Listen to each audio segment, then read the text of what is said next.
Today's project starts with a beautiful piece of spalted beech wood. Even before the turning begins, you can already see hints of the incredible patterns hidden inside the grain. Spalted wood always carries a certain unpredictability. Every line, every dark contrast, and every natural mark tells part of the tree's story. And that's exactly what makes pieces like this so special to work with. Before moving to the lathe, I first prepared the blank on the bandsaw. I cut the wood into a rough circle to reduce the amount of imbalance during turning. This step is extremely important, especially with larger bowl blanks. Reducing the excess material helps minimize vibration and makes the entire turning process smoother and safer. Once the rough shape is ready, I drill a hole for the screw chuck. This allows me to mount the blank securely onto the lathe and begin shaping the bowl properly. At this stage, the piece still looks rough and unfinished, but the potential is already there. After everything is prepared, it's finally time to move over to the lathe. I mount the blank onto the screw chuck, tighten everything securely, and get ready for the first cuts. This is always one of my favorite moments in the process. The transformation from raw wood into a finished bowl officially begins here. With the blank mounted on the lathe, I can finally begin shaping the piece. The first goal is removing the excess material and turning the rough blank into a clean cylinder. The bowl is heavily out of balance at the beginning, so the first few cuts require patience and careful control. As more material disappears, the piece slowly starts running smoother on the lathe. But then I notice something unexpected. One section of the wood is much softer and more decayed than I originally thought. The spalting in this area has weakened the structure quite a bit, and suddenly my original plan for the bowl no longer makes sense. Originally, I wanted to create a smooth, rounded bowl with almost no visible foot underneath. Something elegant and flowing. But sometimes the wood changes the entire direction of the project. Instead of forcing the original design, I decide to work around the stronger parts of the blank and adjust the shape accordingly. The bowl will now need a more supportive base and a slightly different profile to keep everything stable and balanced. That's one of the things I love most about working with natural wood. No two pieces behave the same way. You can plan the entire project in your head, and then the wood completely changes the story halfway through.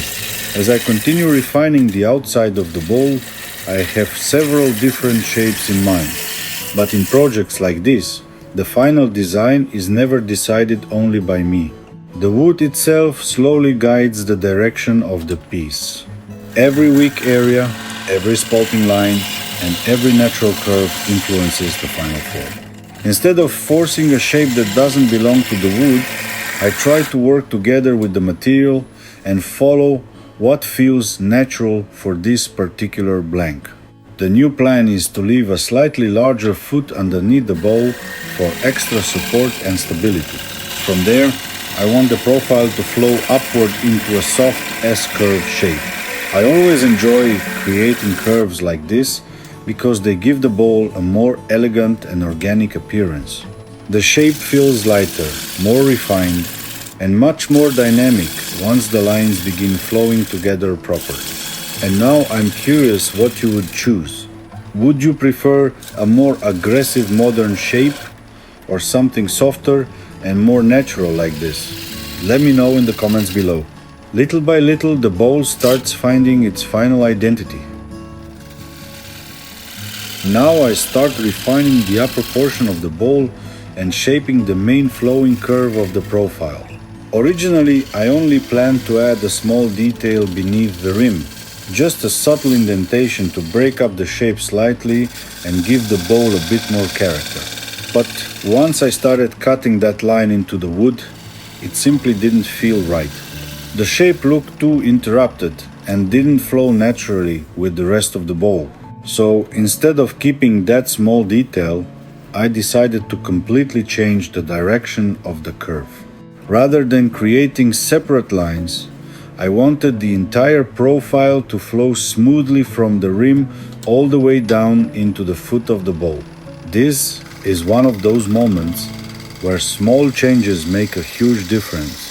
A clean, flowing curve can completely transform the feeling of a piece. The more I refine the shape, the more elegant the bowl begins to look. The soft S-curve gives it movement and makes the entire form feel much more natural and balanced. Sometimes removing details actually makes the final piece stronger.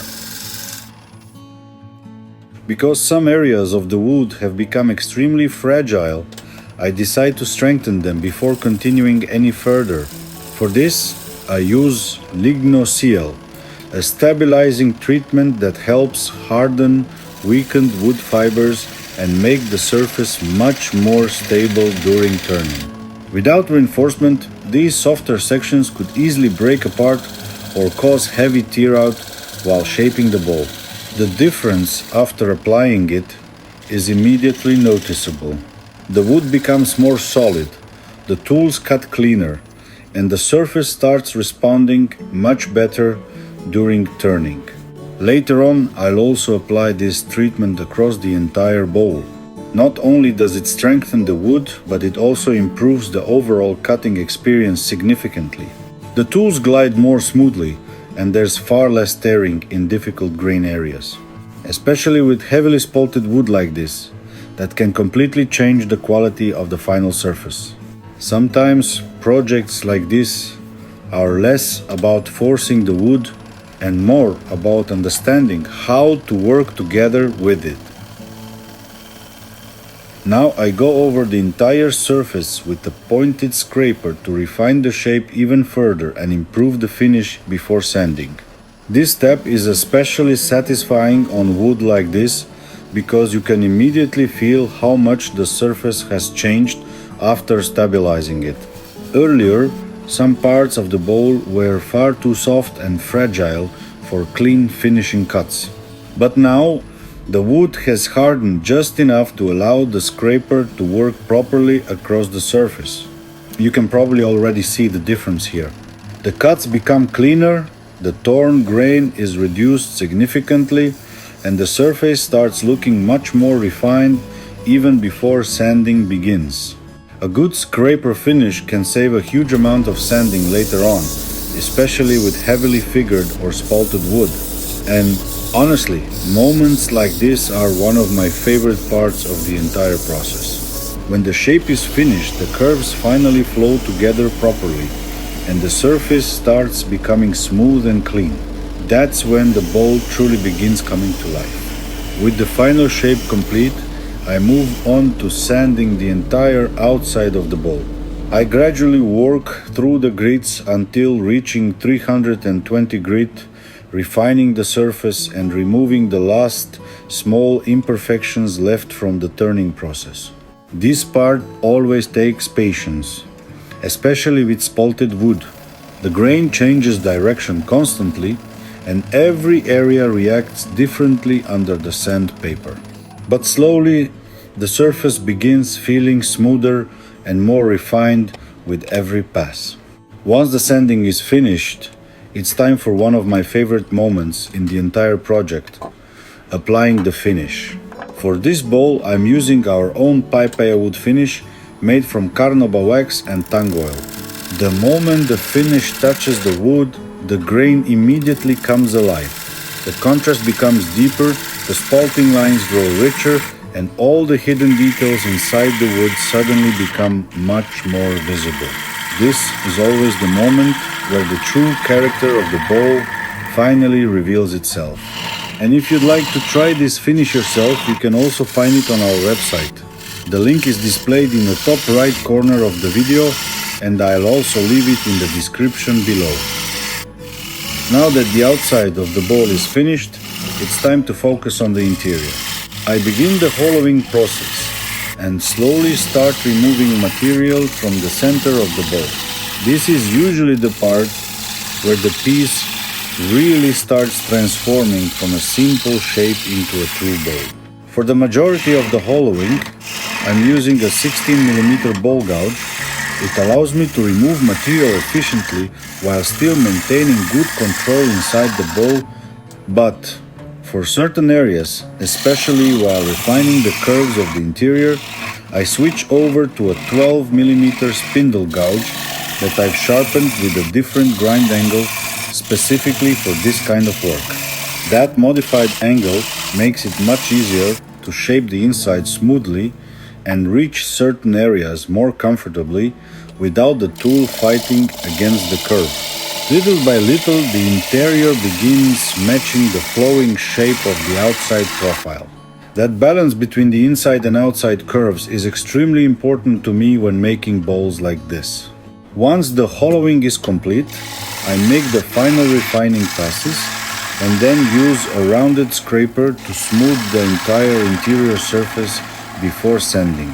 This helps remove small imperfections and leaves a much cleaner surface for the sanding process. Especially with spalted wood, taking extra time here makes a huge difference later in the final appearance of the bowl. Before moving on to sanding the inside of the bowl, this feels like the perfect moment to slow down for a second and simply appreciate how far this piece has come. What started as a rough and partially decayed piece of spalted beech slowly transformed into a completely different shape. And honestly, projects like this are always my favorite because the wood itself becomes part of the creative process. I'd also love to hear your opinion about this bowl so far. Do you prefer bowls with more flowing, elegant curves like this one? Or do you usually like simpler and more traditional shapes? And if you enjoy handmade wood art and want to see more pieces like this, feel free to visit our website at pipeyawood.com. This bowl is already available there together with many other unique handmade creations from our workshop. Every piece is one of a kind, made from natural wood with its own story, grain and character. You'll also find our handmade finishes, fountain pens, wooden bowls, and many other projects we create here in Slovenia. The link to the website is in the description below. Now that the inside of the bowl has also been finished and coated with our carnauba wax and tung oil finish, there's only one final step left before the bowl is complete: removing the tenon from the bottom. To do this, I reverse the bowl and mount it using a special set of jaws designed specifically for finishing the base safely without damaging the surface.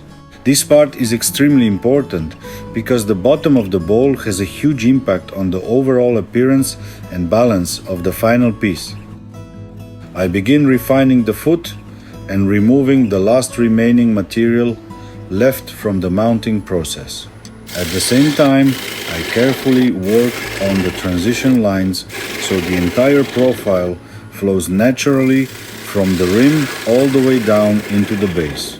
The more I refine these small details, the more elegant the bowl starts to feel visually. Even tiny adjustments here can completely change the character of the finished piece. After changing the original design earlier in the project because of the weak wood, it's satisfying to finally see the final shape come together naturally. Now I'm finishing the foot of the bowl and refining the very last details on the base. For this piece, I decided to slightly decorate the foot and also create a dedicated space for our signature Pipejawood logo, which I'll glue in a little later. Details like these may seem small, but they completely change the feeling of a finished bowl. The base is the final connection between the piece and the surface it rests on, so I always want it to feel intentional, balanced, and elegant from every angle. Once the shape is fully refined, I move on to sanding the foot and the bottom of the bowl. Even though most people naturally focus on the inside or outside of a bowl, I believe the bottom deserves exactly the same attention and finish quality. A well-finished base makes the entire piece feel complete and professionally made. After sanding, I apply the final coat of our Pipejawood finish made from carnauba wax and tung oil. This is always the moment where the wood reveals its final character, one last time. The spalting lines become deeper, the contrast becomes richer, and the entire bowl gains warmth and depth that simply isn't visible on raw wood. What I personally like most about this finish is that it keeps the natural feeling of the wood alive. It doesn't create a thick artificial plastic surface. Instead, it enhances the grain while still allowing the bowl to feel natural and authentic in the hands. Now it's finally time to glue in our signature Pipejawood logo. This small detail has become part of nearly every piece we create in our workshop and acts as the final signature on the finished bowl. For me personally, adding the logo is always the moment where the project truly feels finished.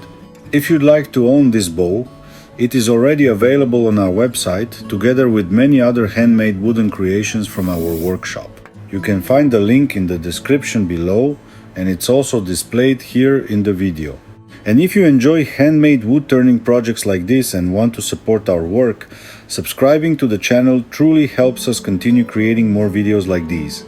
Feel free to leave a like, share this video with someone who enjoys woodworking or handmade craftsmanship, and let me know in the comments what you think about the final result of this bowl. Thank you so much for spending your time with us and watching this entire process from start to finish. I truly appreciate every single view, comment and bit of support. And I'll see you again in the next video.